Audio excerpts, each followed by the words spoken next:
In the heart of a bustling city, where neon lights drowned out the stars and the noise of the world never seemed to sleep, there stood an old cafe named Melody's End. It wasn't the fanciest place in town, but it held something most places didn't: soul. Locals came not for the food or the coffee, but for the warmth, the stories, and the strange familiarity that clung to its vintage walls. Just before we continue, if stories like this move you, if you love emotional journeys, hidden truths, and cinematic twists, then welcome to True Fiction Stories. We bring you real feel fiction with a powerful voice and heart every single week. So if you haven't already, hit that subscribe button and tap the bell icon, because you don't want to miss the next one.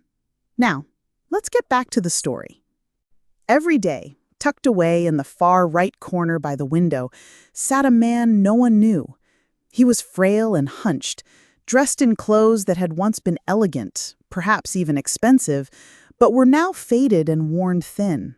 A thick gray beard draped his chin like a waterfall of time, and his fedora was tilted low, casting a shadow over eyes that never seemed to meet anyone else's. He never spoke. He never ordered anything. He just sat, every single day from early morning till sunset, at that same corner table, facing the street as people walked by, lost in their phones and their own little universes. At first, customers were curious. Some asked the staff about him. "Who's that guy?" "No idea. He's just there." The regulars gave him a nickname: the Ghost.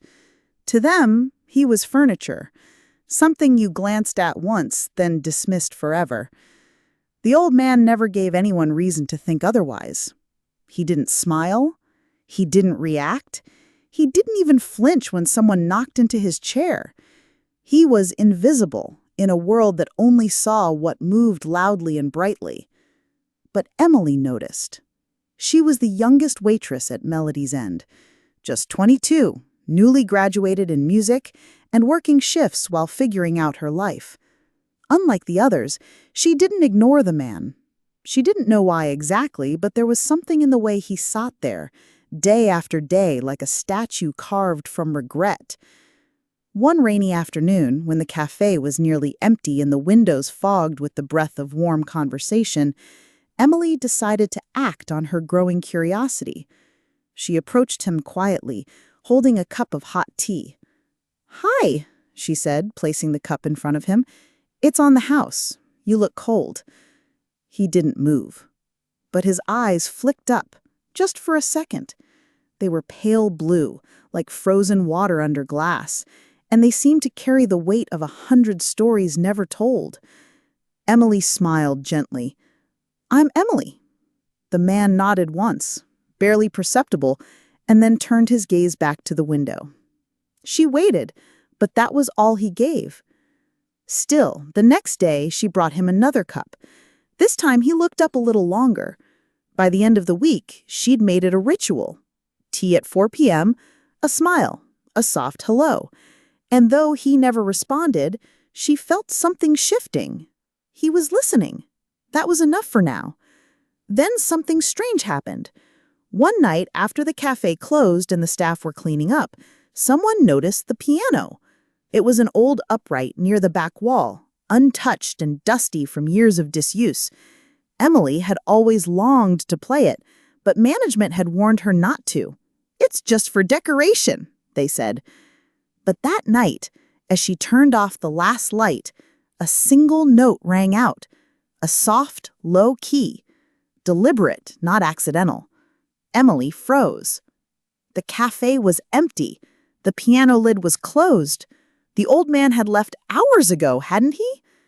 She turned back toward the entrance to double-check, but there he was. The old man stood beside the piano, one frail hand resting on the keys. For the first time, he wasn't sitting. For the first time, he had moved. Their eyes met, and Emily felt a chill run through her heart. Before she could speak, he turned and quietly walked out the door, the bell chiming softly in his wake. She stood in stunned silence. Something had changed, and she wasn't the only one to notice. The following morning, Emily arrived earlier than usual. Sleep had been a distant thing, her thoughts tangled in the image of the old man standing at the piano. It was the first time she had seen him do anything more than sit and stare. But more than that, the note he had played still echoed in her mind. It wasn't random. It had feeling. It had purpose. By the time the cafe opened at 8 a.m., she was already inside, inspecting the piano. The lid was open, the keys yellowed from time and dust settling like a second skin across the surface. She lifted the fallboard slowly and brushed a hand over the keys. One of them, a middle C, felt warm, like it had recently been touched. A silly thought, maybe, but it made her heart pound. "Morning," came a voice from behind. It was Tom, the manager. He raised an eyebrow. "You thinking of playing it?" She hesitated, then nodded. "Just curious." He chuckled. "Well, don't get any ideas. That thing hasn't been tuned in decades. I doubt it even works properly." She didn't argue. Instead, she cleaned the keys carefully, working slowly and deliberately. Something about the piano felt sacred now. It wasn't just decoration anymore. It was a clue. That afternoon, right on time, the old man appeared. He walked in silently, hat slightly tilted as always, and took his seat by the window. Emily brought him his usual cup of tea. This time, she placed a small folded note under the saucer. It read, "Were you the one who played the piano?" She didn't expect a response, but the next day, when she returned to his table, the empty cup had been turned upside down. Beneath it was a torn corner from a newspaper. Written in faded blue ink were 3 simple words. "Do you hear?" The question struck her like a whisper in a cave, deep, unsettling, yet undeniably real. That night, after closing, she sat at the piano again. She pressed the middle C. Then, tentatively, she played a chord, C major.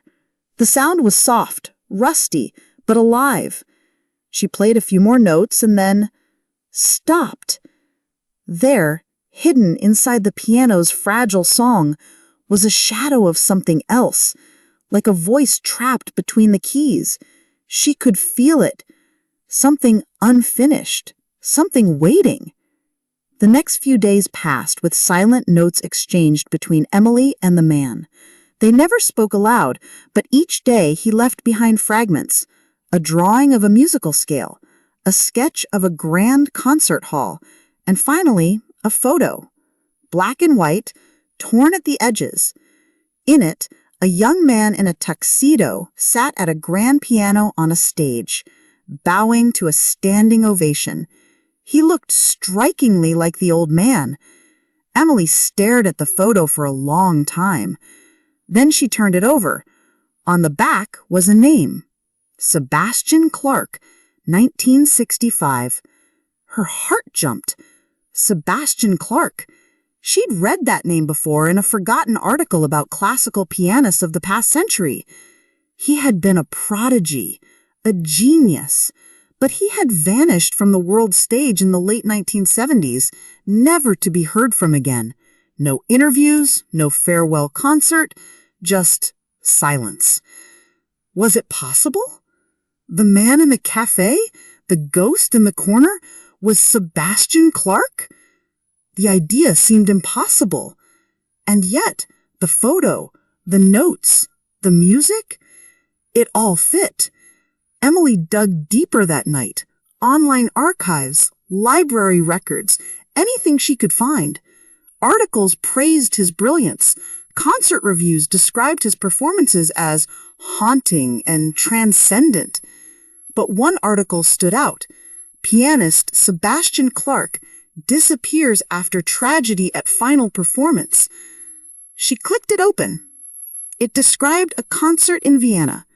During the final piece, just moments before the climactic crescendo, Clark had frozen on stage. He didn't move, didn't finish. He stood, walked away from the piano, and never returned. There were rumors of family loss, a nervous breakdown, whispers of hearing music others could not, but nothing was confirmed, and for decades the man had been lost to history. Until now. Emily sat back in her chair, stunned. If this was true, if the man in the cafe was really Sebastian Clark, then what was he doing here? And why, after all these years, had he touched a piano again? She returned to Melody's End the next morning, the answers forming in her mind like a melody begging to be played. But what she didn't know, what she couldn't yet hear, was that the final performance of Sebastian Clark's life was just beginning, and she would be the one to help him finish the last note. The days that followed were steeped in quiet tension. Emily no longer saw the cafe as just a place to work, it had become a stage. And every day, when the old man, Sebastian Clark, entered, she felt the air shift, as if something invisible was preparing to speak. But he still hadn't spoken a word, not to her, not to anyone. Emily brought in a small recorder from home. She set it on top of the piano and began leaving it running after closing hours, just in case. Something deep within her told her the music wasn't over, that Sebastian wasn't just reminiscing, he was trying to finish something. One night, as rain painted the windows with streaks of memory, Emily sat at the piano again. She pressed a few keys, echoing the notes she remembered from the first time she'd heard him play. Then she tried to build on it, filling in the missing chords. Suddenly, a whisper broke the silence. "You're a half step off." Emily jumped, spinning toward the voice. It was him. Sebastian stood beside the piano, one hand resting gently on the lid. His eyes weren't cold anymore. They were awake, alert, a storm behind them, waiting to be told. "I'm sorry," she stammered. I was just—" He raised a hand gently. "No need. You played it well, but that third note, try E flat instead." She blinked. "You remember it?" "I wrote it," he said quietly, lowering himself onto the piano bench beside her. "The last piece, the one I never finished." Emily's breath caught in her throat. "The Vienna concert?" He nodded. "I froze, not because I forgot, but because I heard something more, something no one else could hear. I panicked, thought I was losing my mind." Emily waited, not wanting to interrupt. Sebastian looked down at his gnarled hands. "I ran, hid, buried the music inside me, until I walked in here and saw that piano. Same model I played back then, same chipped G key. It called me." He placed his fingers on the keys. They trembled at first, but then, with aching slowness, he began to play. The notes were fragile, like old glass, but hauntingly beautiful. Emily watched, tears welling in her eyes. It was a song full of sadness, of longing, of a time that had slipped away. But beneath it all, there was hope. Then after a few bars, he stopped. "I don't remember the end," he whispered. Emily looked at him, heart pounding. "Then let's find it together." That night onward, they met in secret after hours. Emily helped him record every bar he could recall. She wrote it all down by hand, even when the melodies were tangled and incomplete. Some nights he wept at the keys, memories flooding him faster than his fingers could keep up. But slowly, the piece took shape. They named it the Echo Sonata. It wasn't just music, it was a story of love lost, of fear, of silence, and of rediscovery. One evening, as Sebastian played the near-complete piece with trembling grace, Emily sat beside him, harmonizing softly. When they reached the end, a final note hovered in the air, unresolved. Sebastian looked at her. "That's it. That's the note I never found." She pressed one key, a D. He stared at it for a moment, then he smiled. Not a tired smile, not one filled with regret, but one of peace. "Yes," he said softly, "that's the one." The room fell silent, and then he said something that would echo in Emily's heart forever. "Now I can go." The next morning, Emily arrived at the cafe early, a strange sense of anticipation fluttering in her chest. The sky was clear, and the usual city noise seemed quieter, as if the world, too, was holding its breath. She opened the door to find the piano bench was empty. No Sebastian. Her eyes scanned the room, heart thudding. Usually by now he'd be seated, fingers hovering over the keys, warming up in his own soft, careful rhythm. But today, nothing. Then she saw it. A neatly folded envelope resting on the music stand of the piano. Her name was written in elegant cursive across the front. Emily. She took it in trembling hands, slowly opening it. The paper inside was thick, yellowed slightly with age. The handwriting was beautiful, slightly shaky, but every stroke was deliberate. Dear Emily, I never thought I'd write another letter. For years, I believed my story was over. My music faded into silence. But then you came along. You reminded me that even broken melodies deserve to be heard, that unfinished songs still have meaning. When I first saw you touch the piano keys, I saw myself. Not the young man who once dazzled concert halls, but the child who first discovered that music could speak louder than words. I thought I had failed my audience, my wife, and most of all, myself. But playing with you, hearing the Echo Sonata take shape again, it brought me back. I know now that I was never meant to finish it alone.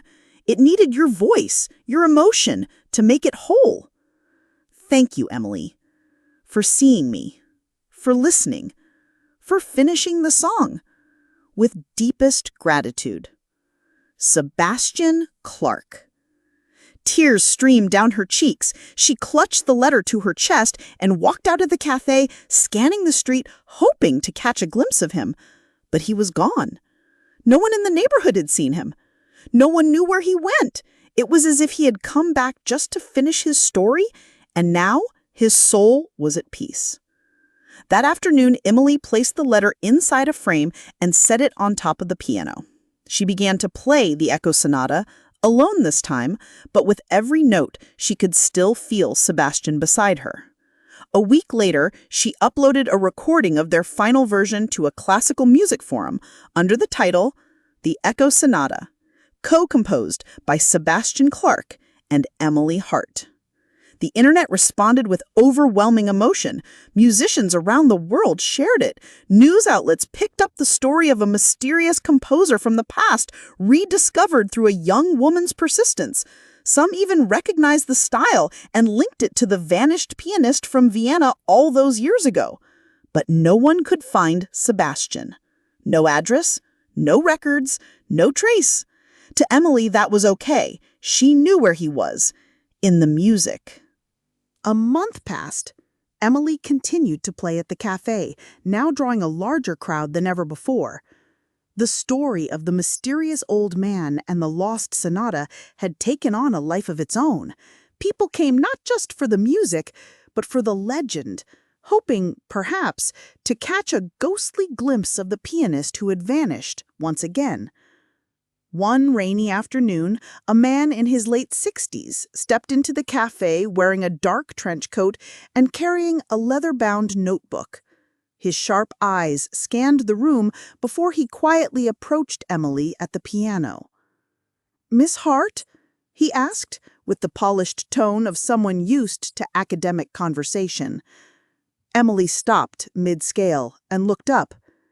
"Yes?" He extended a hand. "I'm Thomas Ellery. I'm an archivist with the Royal Conservatory of Music in London. I've come to speak with you about Sebastian Clark." Her heart skipped. "You know him?" Thomas offered a sad smile. "I knew of him. Every serious music historian in Europe has heard his name, but none of us ever expected this." He opened the notebook, revealing old photographs, sepia-toned images of a young Sebastian in tuxedo tails, mid-bow at a grand concert hall, another of him seated at a piano, eyes closed, a gentle smile on his lips. "He was a prodigy," Thomas said softly, "started composing at 11, won awards before he was 15, but then, in 1974, during his tour in Vienna, he disappeared. No one ever found out why. He abandoned a brilliant career and was never seen again. Emily listened, feeling a chill ripple through her. I read the article about your performance, listened to the sonata. There's no doubt in my mind. It's him. That composition, that style, unmistakable. Emily lowered her gaze. He told me he couldn't finish it alone. He said it needed my voice. Thomas nodded, and perhaps it did. But there's something else. He carefully pulled out a brittle, yellowed piece of sheet music. This is the original first movement of the Echo Sonata, archived in our vault. It was found in Clark's Vienna hotel room the morning he vanished. Emily reached for it gently. Her eyes scanned the notes. The opening was the same as theirs, but halfway through, the melody cut off. He never finished it, she whispered. Until now, Thomas said, and your version, it completes the thought. It's poetic, really. After decades of silence, his final work wasn't lost. It just hadn't found its other half. They sat in silence, the weight of the moment settling like dust around them. Thomas then asked, "Would you consider performing it at the Royal Conservatory? We'd like to premiere the Echo Sonata officially. Both of you listed as composers." Emily blinked. "You'd give me credit too?" "Of course," he said. "That's what Sebastian would have wanted. You brought the music back. Without you, it would still be a ghost." She nodded slowly, emotion choking her words. "Yes, I'd be honored." The announcement of the performance stirred the classical world. Major newspapers ran headlines, "Lost Genius Returns, the Revival of Sebastian Clark," and "The Girl Who Played with Ghosts." Some skeptics questioned the story. Others believed every word. But when Emily stepped onto the grand stage of the Royal Conservatory 3 months later, something extraordinary happened. As the final notes of the Echo Sonata filled the hall, the audience sat frozen, silent, and breathless. Even critics known for their harsh reviews had tears in their eyes. When the lights dimmed and Emily stood for her bow, a single spotlight lingered on the empty bench beside her. And for just a moment, in the silence after the applause, someone claimed to have seen an old man in a black suit and white gloves, standing beside the piano, nodding, smiling faintly. He was gone before anyone could turn their head. But Emily knew. He was there. Sebastian Clark had taken his final bow. The next morning, Emily received a package at her hotel in London. No return address. Wrapped in thick parchment and sealed with red wax, it looked as though it had come from another century. Inside, she found a single item, a leather-bound journal, cracked at the spine and yellowed with age. A note was tucked into the cover. "To the one who heard me when the world had forgotten. Some stories cannot be told in music alone. S.C." Emily sat on the edge of her bed, heart pounding. Her hands trembled slightly as she opened the journal and began to read. Page after page unfolded like a confession. Sebastian Clark's life in his own words. It began with his early years, describing the joy he found in music and the growing pressure of fame that quickly followed. He wrote of long tours, sleepless nights, and the loneliness that gnawed at him even while surrounded by admirers. Then came the revelation. Vienna was the beginning of the end," he wrote. "It was there I realized I had become a prisoner of sound, an echo of what others wanted me to be." He described the night he walked away from it all. No one knew, but after his final performance, Sebastian vanished into the shadows of the city. With a borrowed coat and a fake name, he slipped out of the spotlight and into the quiet life of anonymity. The world mourned the loss of a genius. I celebrated the return of a man. He settled in a small village near the Alps, teaching piano to children, living off a modest pension. But the music never truly left him. He continued to write, to compose, to dream. And then there was the vision. "I always knew I would never finish the Echo Sonata alone. I saw her, years before we met, a young woman seated at a piano, bathed in golden light, playing with a fire I had long forgotten." Emily felt a shiver run down her back. He had dreamt of her. Sebastian's journal ended with one final message. "If you're reading this, it means the music lives again, and that I, at last, can rest." Tears slipped down her cheeks as she closed the journal. She had known, in her heart, that their connection had run deeper than notes on a page, but now she understood. It had been destiny. Somehow, across time and silence, two souls had met through melody. Later that day, Emily brought the journal to Thomas Ellery, the archivist. His face lit up with astonishment as he flipped through the pages.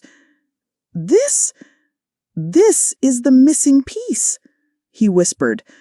"The story behind the silence." They arranged for the journal to be published alongside the re-release of the Echo Sonata. It would be titled "The Pianist Who Vanished: The Lost Memoir of Sebastian Clark." Suddenly, Emily was not just a performer. She had become the guardian of a legacy.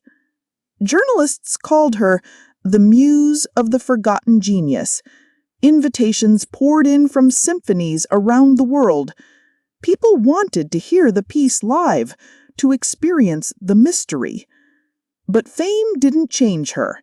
Everywhere she went, she played with the same reverence, the same tenderness, as if Sebastian were sitting just beside her, guiding her fingers. She never tried to compose another piece. She didn't need to. Her masterpiece had already been written. With him. On the one-year anniversary of the cafe performance that had started it all, Emily returned to the place where their paths had first crossed. The cafe owner, Charles, had framed a photo of the mysterious old man taken by a customer that fateful night. It now hung above the piano, a small plaque beneath it that read, "Sebastian Clark, the man who played one last time." Emily sat down, ran her fingers across the keys, and began to play the sonata once more. As the final notes lingered in the air, a breeze. She smiled to herself. He was still listening. Within months of the memoir's release, the Echo Sonata was everywhere. Radio stations, orchestras, schools, and even movie trailers began to use snippets of the haunting melody. Social media buzzed with covers and interpretations. Everyone had their own story about how the piece moved them, but none knew its full meaning, except Emily. She had been invited to perform the sonata at the Royal Philharmonic Hall, a place she had once only dreamed of stepping into as a student. The night of the performance, she stood behind the curtain, the stage lights casting long shadows, her hands slightly cold from anticipation. Thomas Ellery stood beside her, dressed in a classic tuxedo, looking every bit the proud mentor. "You've done more than just revive a lost composition," he said. "You've reignited the soul of a man who history nearly forgot." Emily smiled, touched by the words. "I think he found a way to live again through all of us." The lights dimmed. The audience fell into a hushed silence, and Emily walked onto the stage to a thunder of applause. At the center of the grand hall stood a single Steinway piano, shining black, elegant, waiting. She bowed, took her seat, and let her hands hover above the keys. Then she began to play. The opening notes were soft, like the first rays of morning sun. Slowly the melody unfolded, each phrase carrying a weight of memory, of longing, of release. Every nuance of the music seemed to speak: the pain of departure, the beauty of solitude, the joy of rediscovery. Halfway through, Emily felt tears pricking the corners of her eyes, not out of sadness, but awe, because she could feel him there, Sebastian. Not in the crowd, not in the wings, but within the music itself, as if his soul had melted into every chord, every vibration, every lingering pause. When the final note faded into silence, the audience stayed frozen for a moment, breathless. And then, an eruption of applause. Standing ovation, cheers, tears.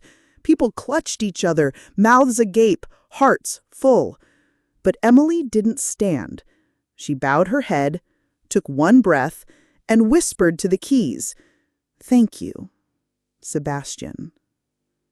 That night, the world changed. The Royal Philharmonic uploaded the video of the performance, and within 48 hours, it had over 12 million views.